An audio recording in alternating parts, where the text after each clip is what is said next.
کیسا بھائی ہو سکتا ہے کہ جو بہن کے وراثت کا حق مار لے؟ اور یہاں تک ہم نے سنا کہ وہ شادی نہیں کرواتے، بہنوں کی شادیاں اس لیے نہیں کرواتے کہ جناب ہماری وراثت میں سے، ہمارے مال میں سے کچھ حصہ کہیں اور چلا جائے گا۔ یعنی میں یقین کریں، مجھے میسج مطلب آ جاتے ہیں، کہیں نہ کہیں سے خطوط آتے ہیں، تو وہ کہتی ہیں بیچاریاں کہ آپ اس موضوع پہ بات کریں، ہمارے بال سفید ہو گئے۔ اچھا ہاں مطلب ہم کیسے، اچھا اب ماں باپ تو ہے نہیں، ماں ہوتی ہے نا، تو بیٹی ماں کی دوست ہوتی ہے، وہ اپنے دل کی ہر بات کہہ لیتی ہے، لیکن اگر کسی بیچاری کی ماں چلی گئی اور وہ بھائیوں کے حوالے اور بھائی ٹھیک نہیں ہے، وہ کہتی میں کیسے بات کروں اپنے بھائیوں سے،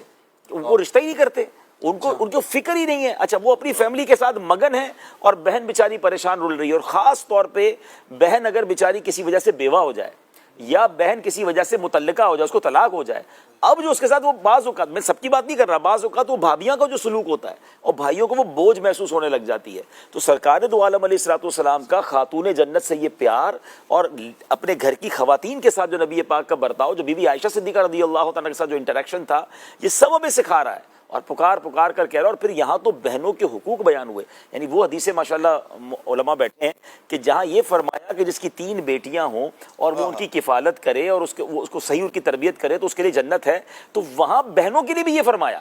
یعنی صرف یعنی اگر کوئی باپ بیٹیوں کے ساتھ اچھا کر رہا ہے اس کے لیے جنت ہے، اور اگر کبھی کسی بھائی کو بہنوں کی کفالت کرنے کا موقع مل جائے تو اس کے لیے بھی جنت کا سامان ہے۔ مگر یہاں بعض اوقات بہنوں کو اس قدر زیادتی کا شکار کیا جاتا ہے، اور کروڑوں روپے ہوتے ہیں لیکن بہنوں کو نہیں دیتے حق۔ خدا کے واسطے یہ ناسور ہے ہمارے معاشرے میں۔ اگر مجھے کوئی ایسے بھائی سن رہے ہیں تو اس میں تو قرآن و حدیث میں یتیموں کا مال کھانا اور اس طرح کا ورثاء کے مال کھانے والوں کے تو عذابات بیان ہوئے ہیں۔ یہ مال کس کام کا جو ہم بہنوں کا اور یتیموں کا مال کھا جائیں اور پھر کہیں کہ جناب یہ میرا ہے؟ تو خدا کے واسطے اس چیز سے توبہ کریں، اور اگر بہنیں تکلیف میں ہیں تو انہیں خوش کریں۔ بہنیں تو بھائیوں کا مان ہوتی ہیں، ان کی دعائیں ملیں گی تو انشاءاللہ آپ دیکھیں کہاں چلے جائیں گے۔